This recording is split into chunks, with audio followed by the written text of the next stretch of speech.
Okay, so we are officially live on Facebook as well. Welcome, everyone. Joe, I see, is loving the music. That's good. Um, welcome That's for later. I'm saving it for later. Okay, good. That's good. That's good. Welcome, Joe, Louise, Sherry, and Sandy, Mitch, Sarah, Fran, and welcome to Jack as well. It's being live streamed on Facebook as well. So if any of you have some issues on the Zoom, feel free to join us on Facebook. But I want to introduce a colleague of mine.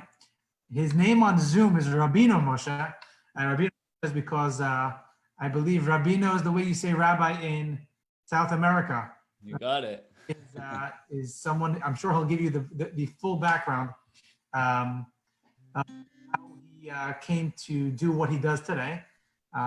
He lives today in LA and a rabbi there, and he's a lot of cool stories. So Rabbi Moshe, take it away. Thank you so much.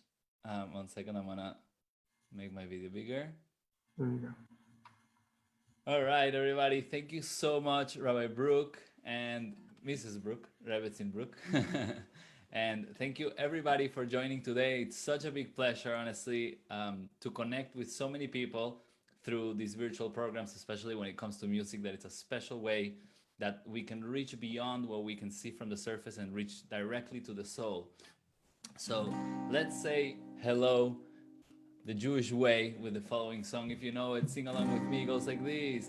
Hevenu shalom alechem, Hevenu shalom alechem, Hevenu shalom alechem, Hevenu shalom, shalom, shalom alechem, Hevenu shalom alechem, Hevenu shalom.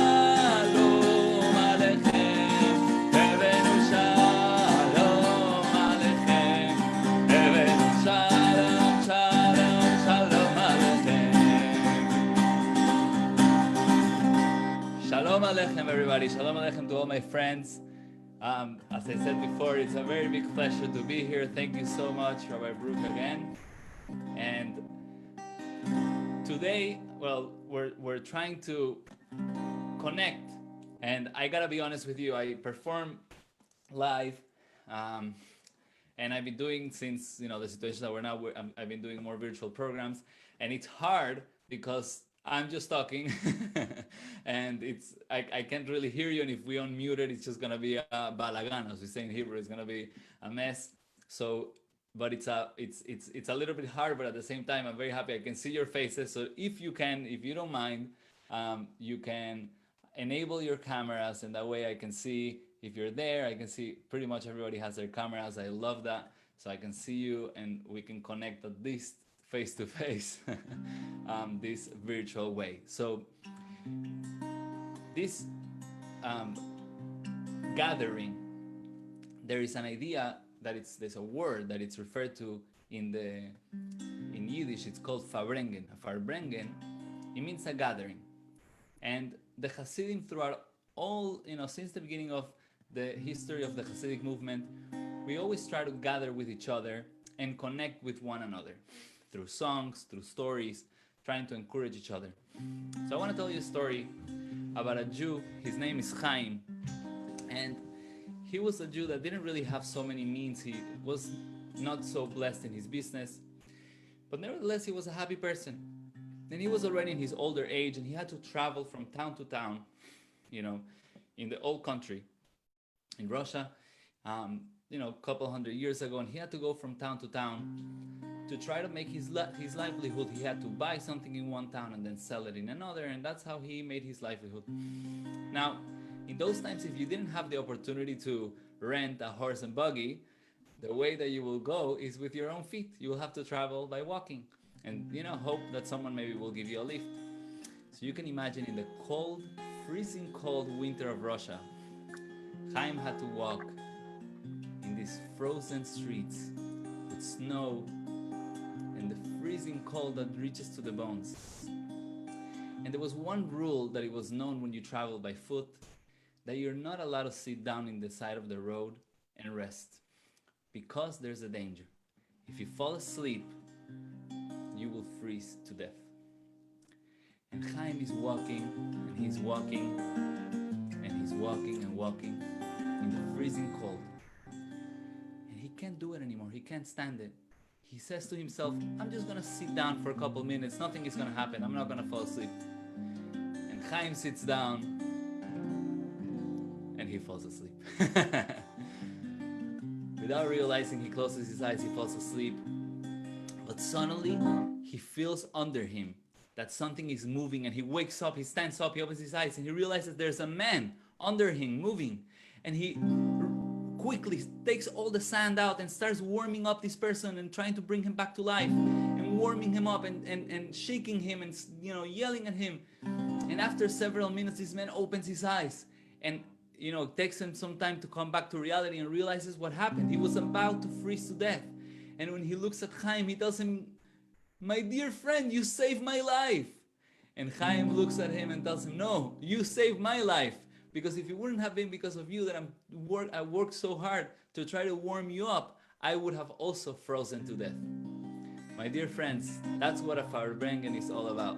When we try to warm up each other and we try to bring warmth to another person, we ourselves also become warm. L'chaim, l'chaim. If you have a little wine or a little l'chaim, say l'chaim with me.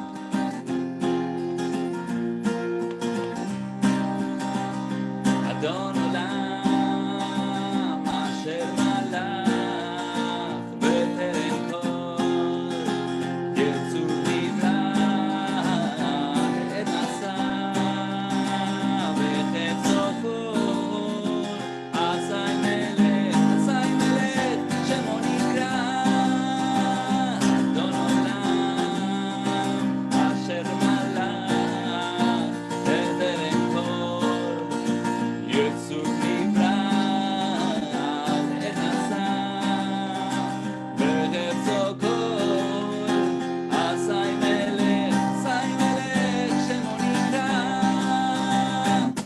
ואחרי גיטות הכל לבדו ימלוך נורא והוא היה והוא הווה והוא יהיה בתפארה ואחרי גיטות הכל לבדו ימלוך נורא והוא היה והוא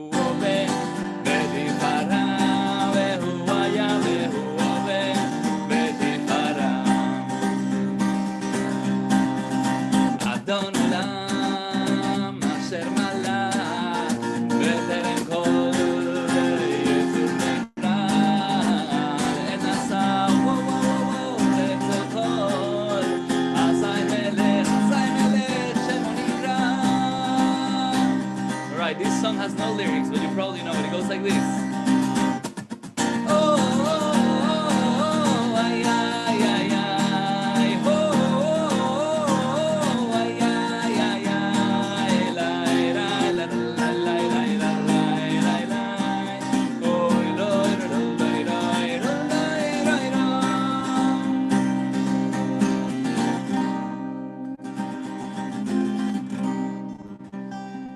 L'chaim, l'chaim, everybody. So now we know we're not gonna freeze. Chaim. As Rabbi Brooke was saying before, I'm saying l'chaim with water. I hope that's okay, Rabbi. It's okay? As Rabbi Brooke was saying before, my name is Rabbi Moshe Biton. I am originally from Caracas, Venezuela. I grew up there. And when I was 17 years old, after I finished high school, I went on a trip to Israel. I didn't grow up really in an Orthodox religious family. I grew up more in like a traditional home. And we didn't necessarily keep Shabbat or keep kosher, but we were connected to our roots.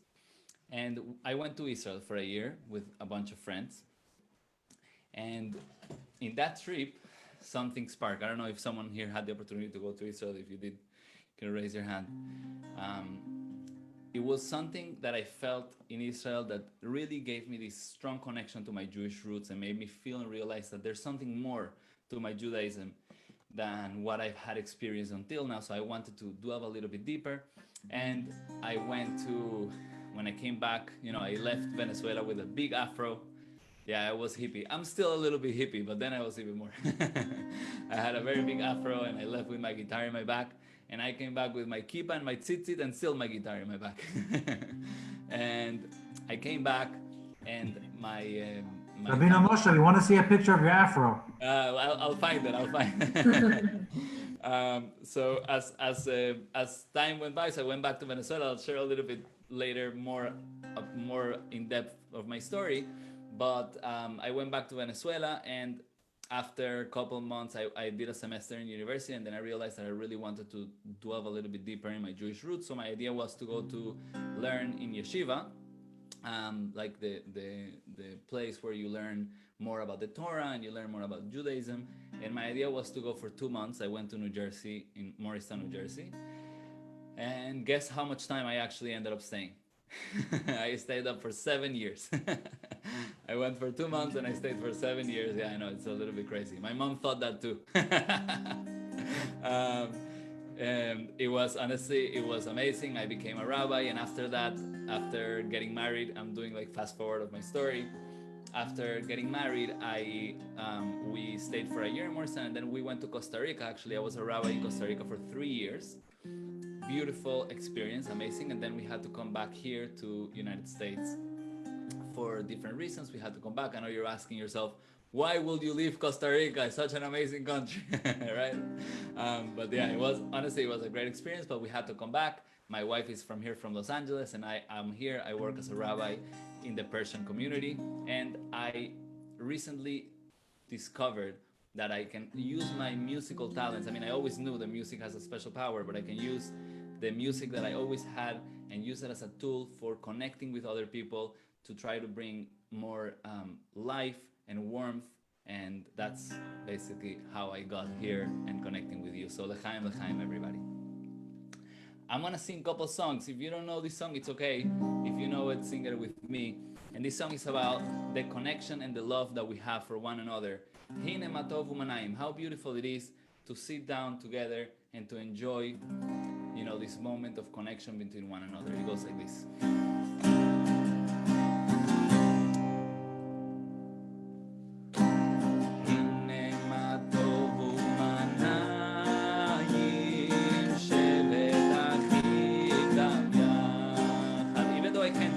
Sing from your house.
Everybody clap.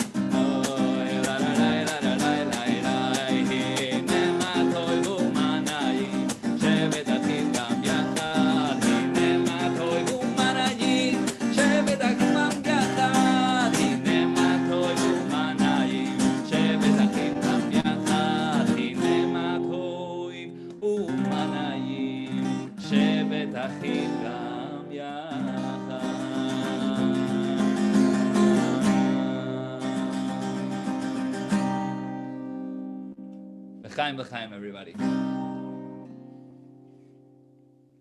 L'chaim. We're today, actually, it's a special day in and of itself. It's the first day of the month of Tammuz. And in 2 days from now, tomorrow night is the 3rd of Tammuz, and it's the anniversary of the passing, of the physical passing of the Rebbe. And if you ever heard about the Rebbe, you ever heard what kind of leader he was, Or maybe if you didn't hear so much about it, I want to tell you a story, because sometimes when we see in so much darkness, imagine you're walking in a dark forest, and it's a nighttime and you can't see, the moon is not there, it's covered with clouds. You're trying to find your way back. You're lost in the woods. Wouldn't it be amazing to have a light that will show you the way? So sometimes, not everybody, but sometimes we feel a little bit lost. And it's good to have a light that shows us and helps us recognize what is our purpose and what is our mission. Sometimes we feel maybe that we don't know necessarily what are we supposed to accomplish, or how we can accomplish what we can do, or how to bring our potential. And that is the reason why God gave us a leader, or gave us a person that is kind of like that light in the dark forest that helps us find a way and enable us and empower us to connect to our purpose and our mission.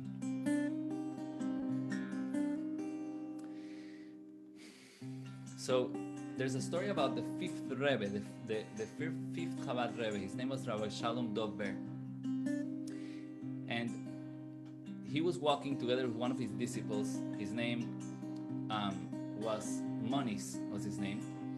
And he was walking together with him, and this disciple of his was an expert in diamonds. He was a jeweler, and he knew exactly, all the different ins and outs of what makes a stone beautiful and how to make a beautiful stone, a beautiful gem. And one time this disciple expressed to his Rebbe, to his rabbi, he told him, I don't understand, you're giving so much attention to simple people. There's people that have, they're very smart, they have careers, they're intellectual. Why do you focus so much in, simple people, farmers? We're talking about this story happened maybe 120 years ago, And, at that time there was a lot of Jews that lived in the shtetl. You know what shtetl is, right? It's the small towns, where you all watch Fiddler in the Roof. I don't know how to explain it, right? So, they lived in the little towns, and not, they were not very knowledgeable. Not all the Jews had the access to knowledge. So he asked them, why do you focus so much on the simple people? Focus on the people that have more capabilities, more potential. So the Rebbe told him, can you show me your stones? So he said, yeah, for sure. So he opens up, his box. He had different diamonds that he was already planning to sell. So the Rebbe looks at them, and he's looking at the stones, and he picks up one, and he says, this stone, actually, I don't understand why you're even selling it. It doesn't even look that it's so valuable. And this Hasid, this disciple, he opens his eyes. He felt embarrassed, because actually that was the most valuable gem he had in his box. So he tells him, Rebbe, with all due respect, this is the most valuable stone I have. So Rebbe says, how could that be? I don't understand. So he says, Rebbe, in order to understand the value of a stone, you have to be an expert in gemstones. So the Rebbe responded and told him, in order to understand the value of a Jew and the value of a soul, you have to be an expert in souls. You have to be an expert in the meaning and the value that every single Jew carries inside. And this is what a Rebbe does. He shows us through his teachings, through his inspiration, he shows us the power that we have, that sometimes is hidden from us, maybe in a subconscious level. And he shows us the power that we have and the incredible potential that we can use to accomplish our mission in this world. There's another story about, this is already more in modern times. Let's fast forward like another 100 years, maybe like 90 years since the previous story. And this story is about a rabbi. His name was Rabbi Weinberg. And he had actually a radio show in which he will explain different concepts of like mystical aspects of the Torah, the deeper meaning of the Torah. And because he was sharing such important information with so many people, he wanted to make sure that he did it right. So he went, every time he was going to give a class, he will make a transcript and give this transcript to the Rebbe, okay? And the Rebbe will review it and will make some notes and tell him, yeah, this is good, or if he had to add something. One time, it was late at night when he finished his transcript, and he wanted to give it to the Rebbe, but it was very late. He knocked on the door in the Rebbe's office and no one opened. So he thought to himself, whatever, instead of just handing it over, I'm just gonna put it under the door. And he took the transcript, he slipped there under the door, and he went on his way. As he was walking in the street, he stopped and he thought to himself, I'm so crazy. How am I taking, putting it under the door and making the Rebbe, bend down and pick it up? The Rebbe at that time was already, in a little bit of an elder age, but that wasn't the point. It was more about, the respect and the, he didn't want to make the Rebbe, which is, such a high statue of a person, make him bend down, to pick up something from the floor. He felt bad, you have to understand also as a Hasid, he felt a little bit uncomfortable. So next time he went by the Rebbe, he expressed how he felt sorry that he did that. And the Rebbe looked at him and smiled at him and told him, isn't that the job of a Rebbe? The whole point of a Rebbe is to bend down and to pick up what fell and to raise it above. So that's what the Rebbe was. The Rebbe was born in 1902. The first glider, the first operating glider by the Wright brothers was created in 1902, the same year the Rebbe was born. And the Rebbe passed away in the year 1994, the year that the World Wide Web was released. The internet was released in 1994. So you can imagine the leadership that the Rebbe had was throughout the most crucial times where the human race was changing completely. The world was changing from a world that we completely transformed since that moment. And it's very different to be a captain of a ship that has to bring a ship through turbulent waters and through so much, 2 world wars, a Holocaust. And then finally we had the land of Israel. There was wars, constant wars and attacks to the Jewish people. The Jews were migrating to America, trying to leave their heritage. They had to work really hard to be able to make a living. And through all this, the Rebbe had to take the Jewish people from below and raise it above. L'chaim, l'chaim. L'chaim, friends. This song I'm going to sing now, it's one of the songs that we sing in Chabad. If you don't know it, it's okay. Clap along with me. It's a beautiful song and expresses how connected we are as Jewish people.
This song you for sure know. Here we go.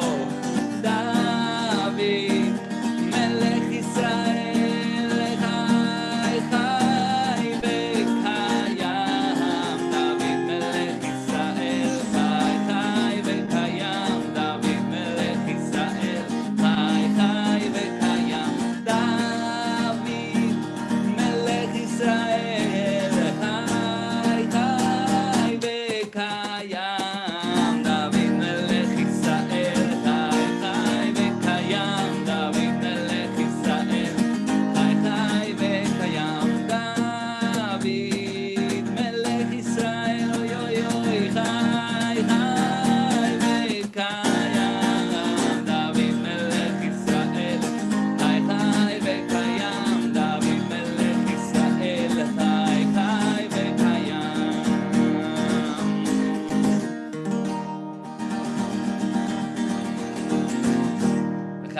Everybody. I wanted to tell you that throughout tonight's program, I'm going to try to sing songs that you're familiar with, but also I'll sing some songs and maybe you're not familiar, but just so you can see also the amazing Hasidic heritage that it has so many beautiful songs and inspirational melodies, and I would like to share them with you. Hope you enjoy them also throughout the program. I wanted to share with you a little bit more of my story, um, just to bring out this idea that we really are strongly connected. We have, we have thousands of years on our shoulders as Jewish people. And as I was saying before, when I came back from Israel, I came back to my house, and it was a little bit of a cultural shock, I'm not gonna lie. Even though my mother, of course, she knew about kosher and Shabbat, but it's not the same thing as having it in the home. So I come home and I can't eat this, I can't eat that, I can't eat it here, I can't eat it there, I can't eat it now, I can eat it later. There's so many rules, right? And my mom was supportive, but it was hard for her, of course. So every little thing that I will bring out, it was always, and also my grandfather, it's funny because my grandfather, he's a great guy, I love him, and he's very sharp, and he always questions everything I do, doesn't matter where it is. Oh, why are you holding the cup like this and not like that? Why are you putting the string like this and not like that? Oh, regular Jewish grandfather. I'll tell you a joke about a grandfather later. So he will always question, and every time that I had to do something else, it was always like some sort of like story or discussion or argument in the house. So once I was cooking and I made a mistake in the kitchen, and one of my pots became not kosher. And I'm not gonna give you the halacha class now on how to make something kosher if it becomes not kosher. We have Rabbi Brook, he can enlighten us with further classes. But basically, if something, you probably are familiar with the process, if something becomes not kosher, you have to remove that not kosher taste that was absorbed in the walls of the pot. So to do that, you have to boil hot water, right? And with the heat of the water, it goes out. And aside from that, you have to take a rock, put it in the fire, and then you put it inside the water and it overspills. So that way we make sure that all the different areas of the pot are 100% covered. So I didn't want to do this crazy experiment in front of my mother because the results were going to be pretty catastrophic. So I waited for my mom to go to work, and I did, I went, I got my rocks, I got everything ready. I did the whole procedure, water exploded. I don't know if you've ever seen the process, but when you throw the hot water inside the water, it explodes like a couple meters high into the ceiling. And whatever, I did the whole thing. I cleaned up the whole kitchen. I made sure that there was no trace of anything transpired in this kitchen. And I left the house, and as I was driving, I had a meeting or a class or whatever. As I was driving, I remembered that I left the 2 stones in the counter of the kitchen. So even though everything was perfectly clean, 2 stones in the counter kitchen look a little suspicious, right? So I was sure that I was gonna come home and I was gonna ask, and I wasn't gonna tell her, oh no, nothing, I just decided to have some rocks in the kitchen. I'm gonna have to explain to her, and that was gonna be another story. So I am coming back to my house, I open the door and I try to sneak in without, making so much noise. But inevitably the kitchen is right next to the entrance of the house. So as I walk in, I give 2-3 steps and my mom says, Moshe. I turn around and she says, can you come here for a second? So I come into the kitchen and my mom points at the rocks and she says, what are these rocks doing here? So as I am about to explain, she says, don't worry, I know why they're here.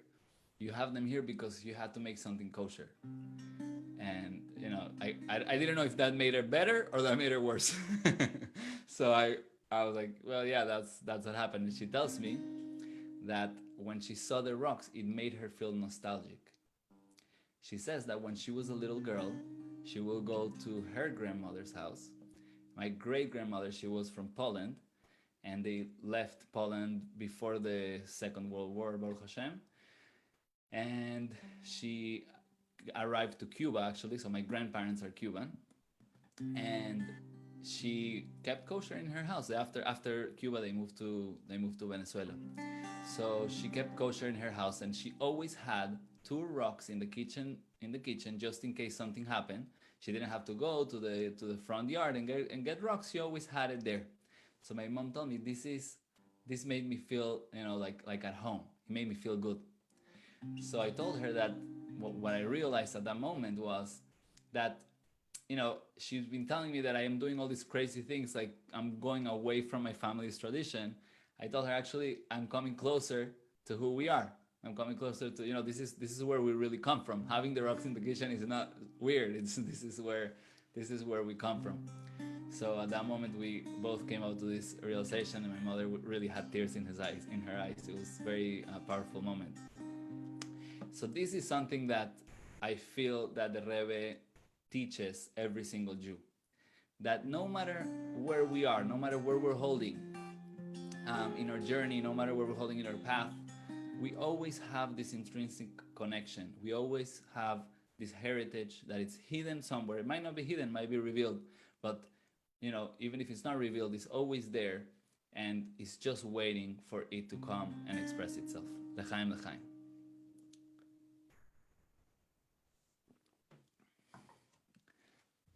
By the way, I wanted to tell you that if you have any song requests, you can write in the chat. I'm not reading the chat because it's a little bit hard for me to concentrate. But Rabbi Brooke can message me on WhatsApp, and I'll see it. So, being that I shared that story, I want to sing for you. Sorry, just one. Just for whoever's watching on Facebook as well. So if you have any song requests, feel free to write them in the comments on Facebook. I'm monitoring that as well. I see there's one request from Mitch. He wants something in English. If you have any songs in English, you can. In English, I do have a song in English. I was going to sing a song in Spanish. Let me sing first this song in Spanish because it's a cool song. I love it. And then I'll sing for you a song in English.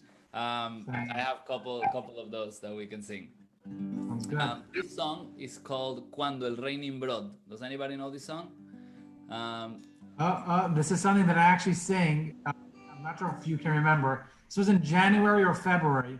By the first Fridays, I forgot to print out a Spanish song, and I failed miserably. I tried to sing this song, so let's see who remembers the song. But we definitely taught everyone this song, the first, or at least the chorus.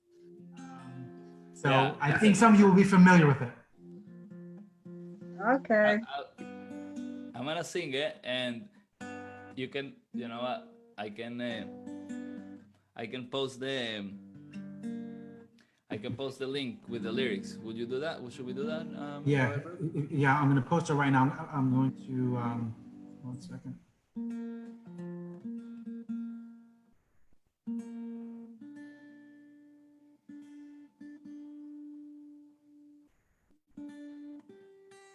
Right. Awesome. Okay, are you ready? Should we do it now? Okay, this song is called Cuando el Rey Nimrod. It's a song that was written in Ladino. Ladino is like the Yiddish for the Sephardim, kind of. It's a language that still is spoken today in different places. In my community in Venezuela, we have a lot of Moroccan Jews that come from the Spanish-speaking part of Morocco, and they speak Ladino. Some of them in the Seder Pesach, they have different times that they speak it. So the song is about Avraham Avinu. It's all the story of Avraham Avinu. I don't know if I'm gonna sing it all, but it goes like this. It's a beautiful song.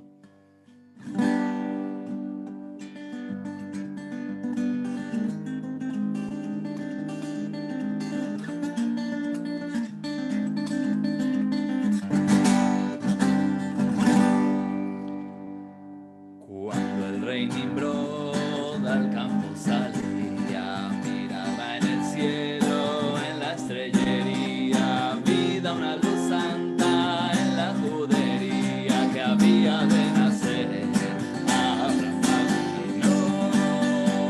Abraham vino, Padre querido, Padre bendito, luz de Israel. Abraham vino, Padre querido, Padre bendito, luz de Israel.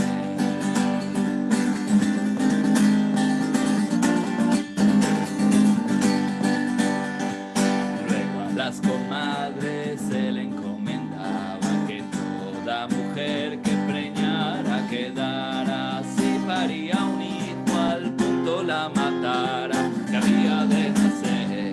Abraham vino, Padre querido. luz de Israel. Abraham vino, Padre querido, Padre bendito, luz de Israel.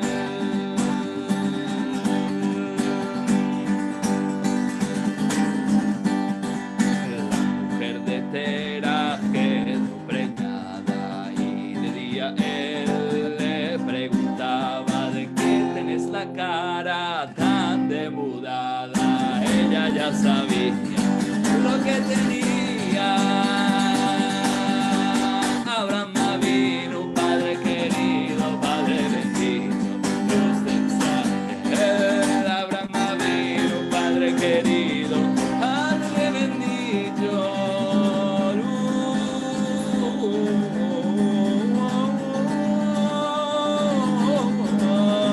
de Israel.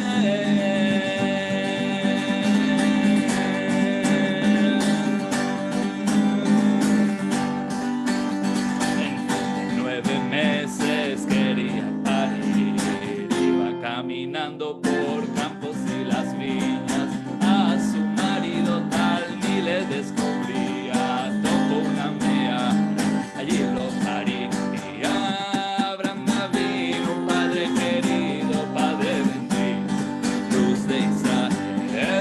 Abraham vino, Padre querido, Padre bendito, luz de Israel. ¡Epa!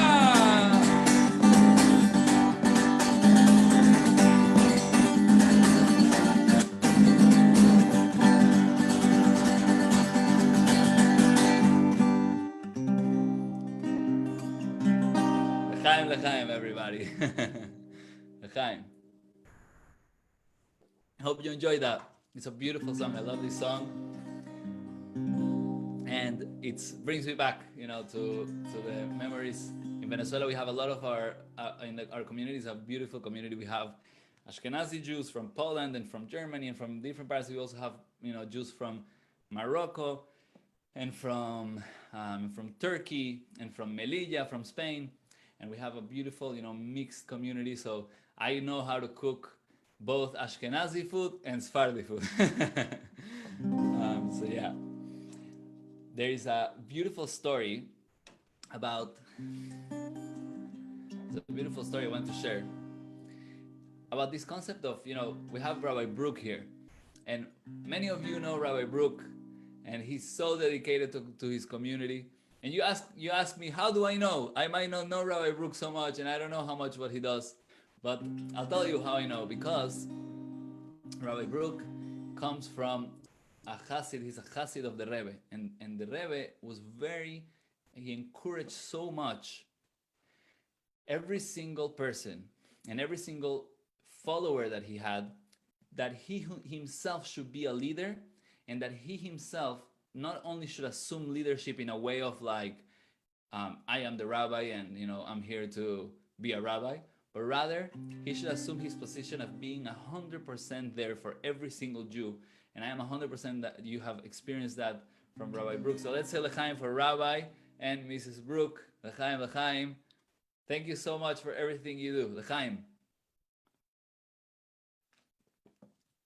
I want to share with you a story about there was once the Jewish Federation was doing a fundraising event, and they wanted to hear from whoever they were going to give the grant. They wanted to hear from different organizations.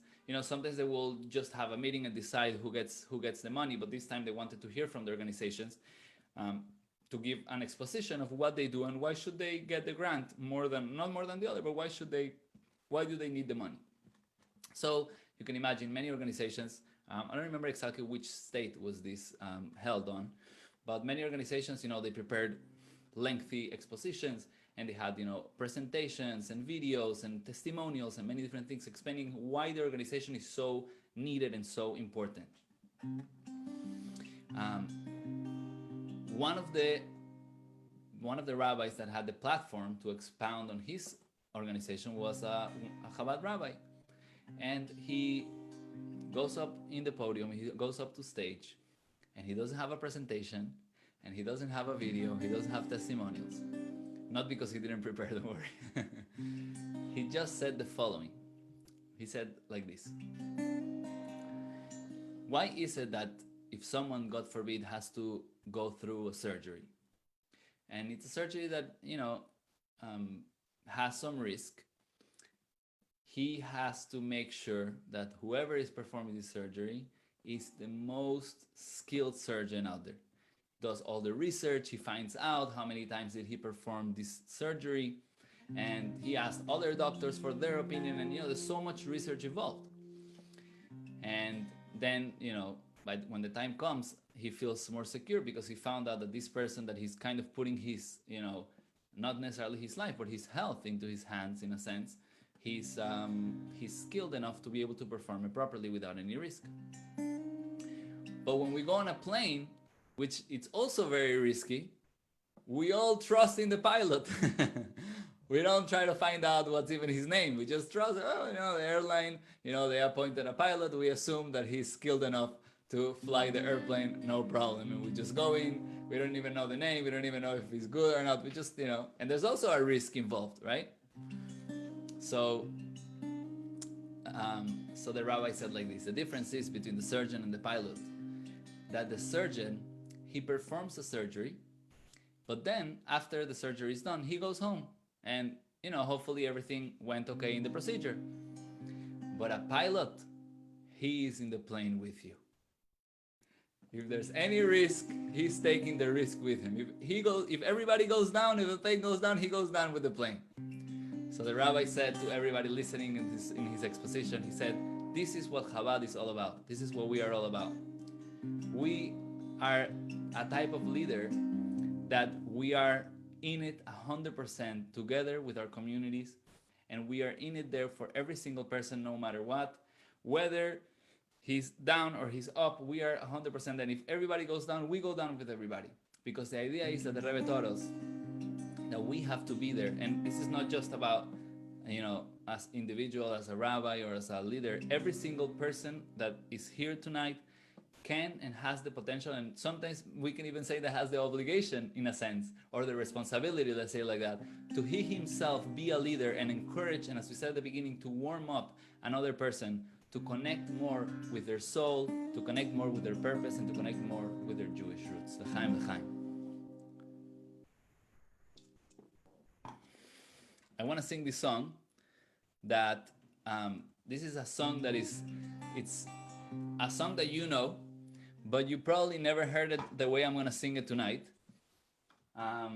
So I want to make sure that you can hear this. Again, this is one of the perks of Zoom that, you have to play out with. Here we go. Rabbi Moshe, I don't want to forget us to do a song in English. Oh, 1 second. Sorry. Yeah. I don't want to forget us to do a song in English. Let's not forget. Right, you know what? Let's do a song in English. You're right. We'll keep the Latin beats for later. Let's do a song in English. But let's not forget about the Latin beats either. Yeah, the Latin beats can wait. All right. This song, I love this song because it brings a beautiful point. It's called One Day, from Matisyahu. Is that a good song to sing? People know that song? Yeah? All right. So it goes like this. Rabbi, you can post the lyrics. If you can post it in the chat so people can see it. It's a song about, this is a message that is so needed today. I mean, always, but especially today, to remember that we really are, as humanity, we are connected, we are one, and that there's no reason why there should be a division. We can learn how to accept one another regardless of our differences. Actually, I was giving a class the other day, and I'd never heard this before, but this is just a thought that came to my mind, that the whole concept of society is that we are different people that we chose to live together and to respect one another and live in one place under one law or under one God. That's the definition of society. If we were all equal, that's not a society. That's not a community. A community, the definition of a society and a community is that we are different and that we learn how to appreciate and love each other for the fact that we are really one and that we are all human beings. So listen to this song, and that's exactly what's going to happen the times when Mashiach comes, that we're going to recognize the godly spark and the goodness in every single thing that exists in this world. says like this.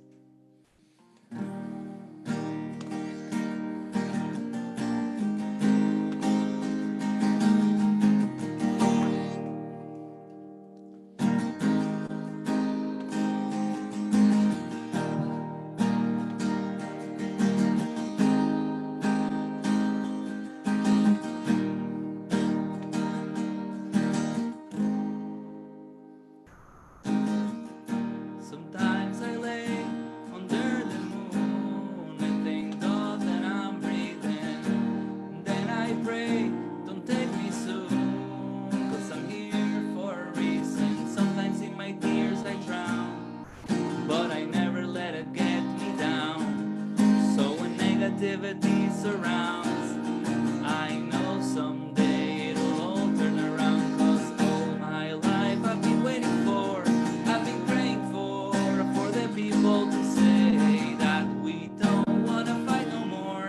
There'll be more wars and our children will pay one day, one day, one day, one day, one day, one day.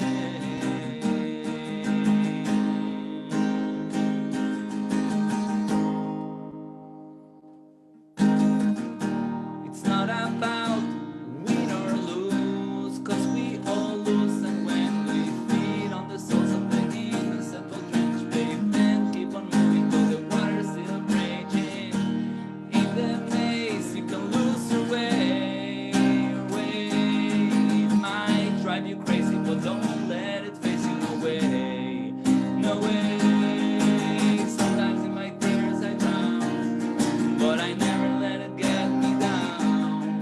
But when negativity surrounds, I know someday it'll all turn around. 'Cause all my life I've been waiting for, I've been praying for the people to say that we don't wanna fight no more. There'll be no more wars and our children will play one day, one day, one day, one day, one day, one day.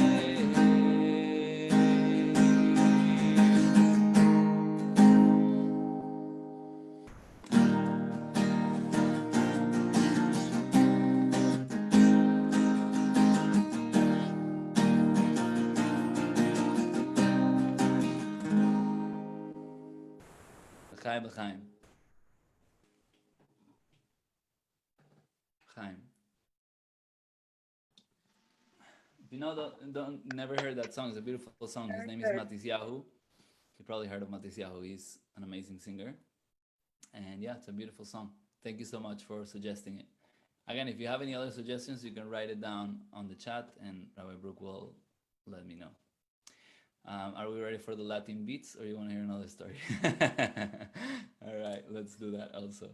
So, as I said, because of my Latin American background, I loved actually to explore the connection. I know it's going to sound interesting, but the connection that it exists between the Latin percussion and the Latin vibes with the Jewish music. And actually, I never heard of any musician speaking about it before. But the other day, I actually heard a incredible jazz composer, and someone sent him a cover of Hava Nagila with like some jazzy movements and some like kind of like a little bit of a percussion. And this guy, like virtuoso, music virtuoso, he said that there is actually a connection. So I was very happy to hear that. Hope you enjoy. Here we go. If you can hear, I want to see everybody clapping along. All right, everybody.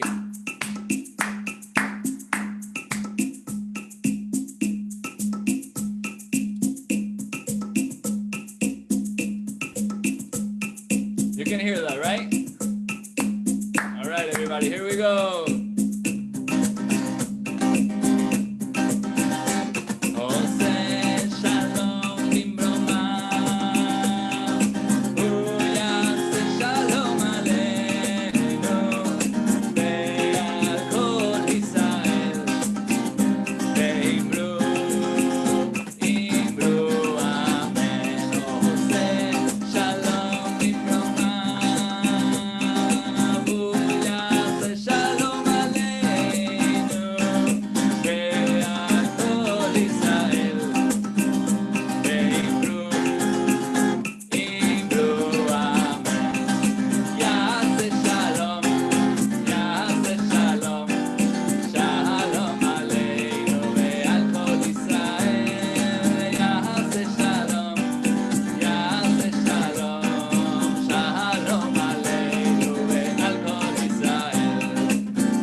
sure you never heard Ose Shalom Imramav like that before. Maybe you did, I don't know. I'm just guessing. L'chaim, everybody, l'chaim. So, I want to end off with this last story. This is a story that I witnessed myself, that it happened as I was in yeshiva in Morristown.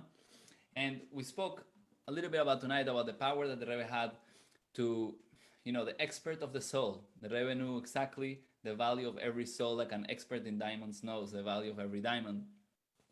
And the Rebbe taught us how to be pilots in the plane, how to recognize that we're all in it together, how we're all one with another, and how to lift up, what's below, try to raise it above, try to find the positive and the good in every single situation. And we have to now carry with these teachings and carry with this energy and use it and remember that it's still present and still with us. So this story I want to share, it's a story that kind of shows a little bit this influence that, after so many years, it's been almost 26 years since the Rebbe's physical passing. You have more than 5,000 emissaries all over the world. Like Rabbi Brook. Well, there's no one like Rabbi Brook. We all know that. But there's people doing or trying to do what Rabbi and Mrs. Brook are doing in your community all over the world. And if you've traveled or you've encountered Chabad somewhere, the Rebbe's message is, we are there for you. Every Jew is special and every Jew has the potential and has a purpose and a meaning and something that he can accomplish in the world that no one else can accomplish. So I have a friend that is from Brazil, and we learned together in yeshiva in Morristown, in New Jersey. And maybe you heard or that every single Sunday, the Rebbe would stand and he wanted to have a personal connection with as many people as the time allowed on the Sunday. The Rebbe will have that opportunity sometimes to give blessings or to say thank you for the blessings that people will come and say thank you for the blessings that they received. So the Rebbe will give in that moment. The Rebbe wanted that when there's an encounter between two Jews, there should be something good that comes out for a third person. So when there was such encounter, the Rebbe will give that person $1, and the Rebbe will say this $1 is for charity. So the idea is there's a connection between two people, but that there should be a third person that benefits from this connection. So, and the Rebbe will give out dollars to whoever went by, and that $1 people will keep it, sometimes to keep something meaningful that the Rebbe gave them, and will give one or more dollars in its place as charity. So this was a common thing that happened for I think like 5 or maybe 5 years in the last years of the Rebbe's physical life. So this story is about a good friend of mine that is my age. I'm 29 and he's maybe 25 or 26, and we were learning together in Morristown. And he also comes from a traditional home, and he became more connected and learning a little bit more about his Jewish traditions as well as I did. So we were learning together in the study hall, and suddenly a friend of ours comes and he puts a dollar bill in the table. And when we look at the dollar bill, it has an inscription on it. And the dollar bill, you look at the date, it's from 1987, I think. It was from the print of 1987, and it had an inscription, and the inscription says, in Hebrew I'm translating it, it says, this dollar was given by the Rebbe on Lag BaOmer 1987, and it has a name. What's the name of the dollar? Raquel Iloz. My friend looks at the dollar and he says, this cannot be. Raquel Iloz is my grandmother, because Iloz is the same last name. So it's puzzling. He asked him, where did you get this dollar? And you're not gonna believe it. My friend said, the friend that found the dollar says, I went to Walmart to buy myself a Coke.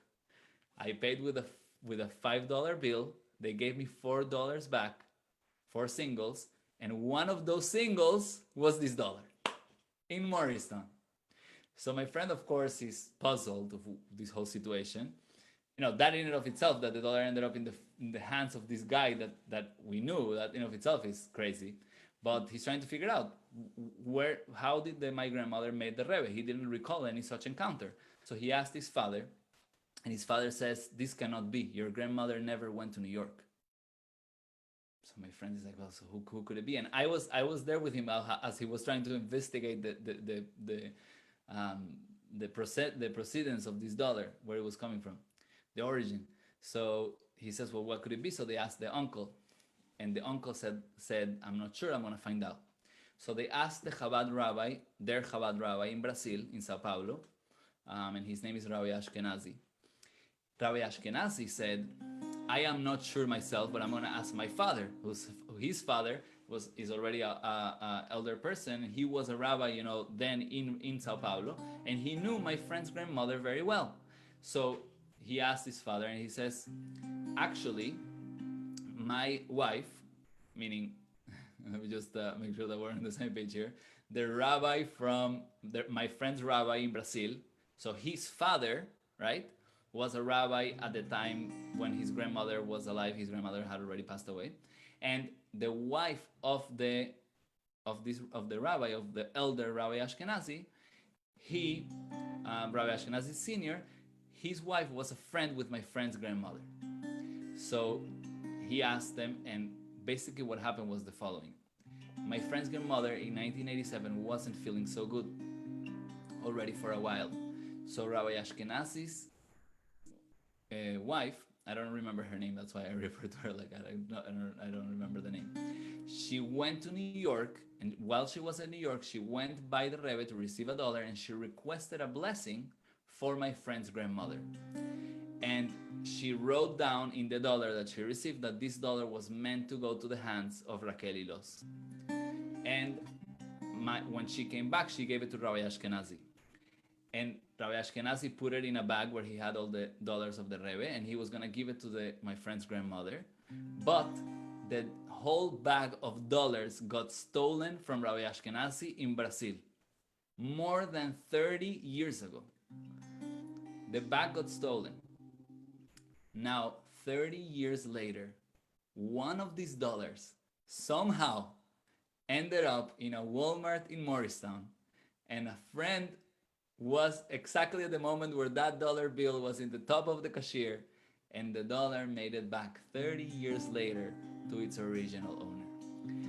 So from this, we see, of course, it's not just a miracle, but the influence and the presence that the Rebbe gave us and carries over, and the connection that we have with the leader of the generation is something that is still present nowadays. So, l'chaim, l'chaim, everybody should have a lot of blessings physically and spiritually, especially on this day that is coming up, the third day of Tammuz, the day of the passing of the Rebbe, where all the good things that the Rebbe gave to the world are revealed in this day, like it says in the Kabbalah, in the Zohar.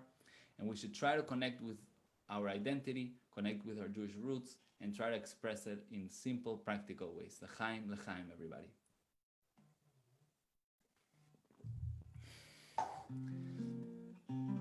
Let's sing one more song, and this will be the conclusion of the program, Rabbi Brook.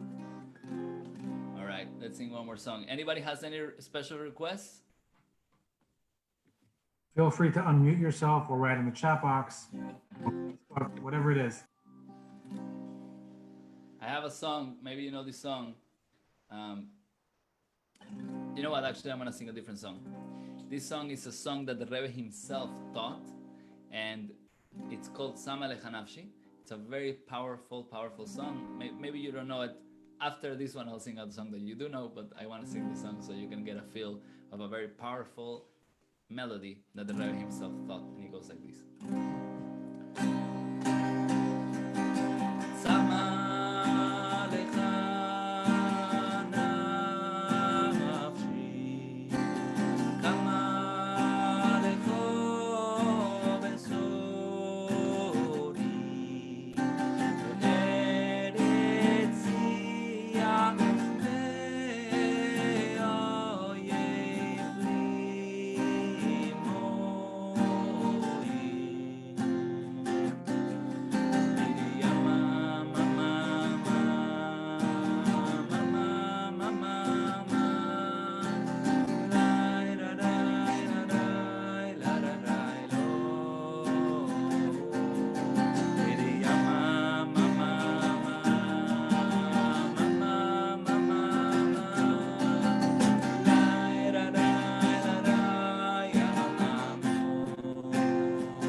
let's end off with this last song that you for sure know. Oh, I don't know if you for sure know it, but it goes like this.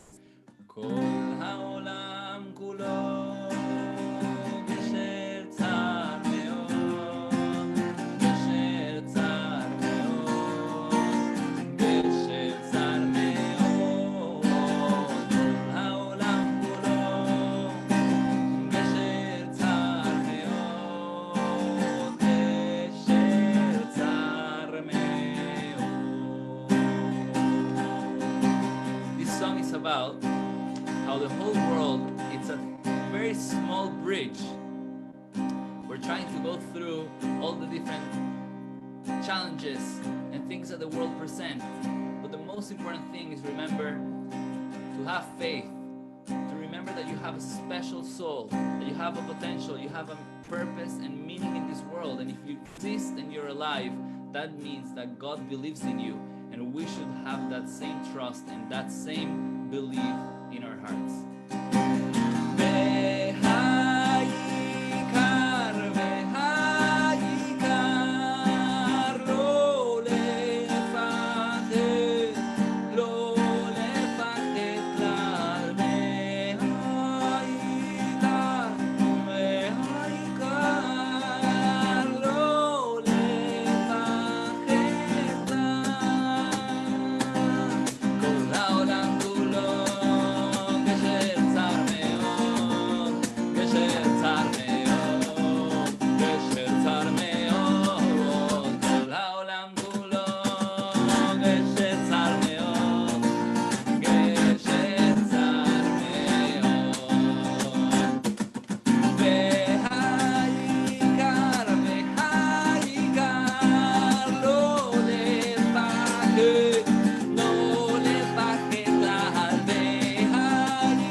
Everybody, have a beautiful month and all the lessons for everybody. Thank you so much.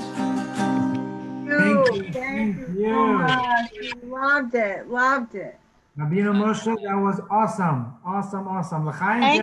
Thank you. Wonderful music. Wonderful. Thank you so much. Thank you, Rabbi and Mrs. Thank Brooke. you, Rabbi. So much. Y buena suerte. Hope Thank that- Gracias.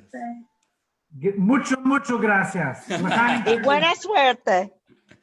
You say Rabbi Brooke even speaks Spanish, everybody. Oh, yeah. Hi, Leah. How are Hi. you feeling? Good, thank Rabbi you. Moshe, thank you. I appreciate For it. sure.